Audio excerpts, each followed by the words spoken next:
Ça nous permet de faire découvrir à toute la population des arts, des cultures, de la spiritualité d'autres territoires.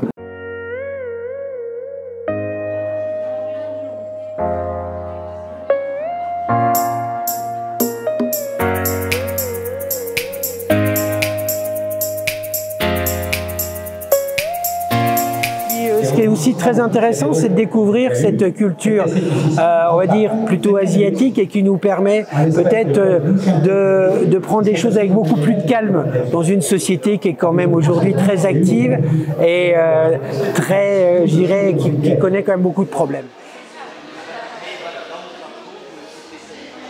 C'est la 5e édition cette année, oui. Donc c'est une manifestation biannuelle. Ça veut dire que la journée japonaise a été créée donc il y a 10 ans, hein, avec donc un succès croissant, avec la volonté chaque année bien sûr de nous renouveler, d'accueillir de nouveaux créateurs, de nouvelles activités. Cette année notamment, voilà, on a apporté un soin particulier à la mise en lumière et de la scène pour les démonstrations d'arts martiaux, pour les conférences aussi. Voilà. On a également parmi les nouveautés un vaste espace jeu au centre de cette salle pour les enfants et les plus grands.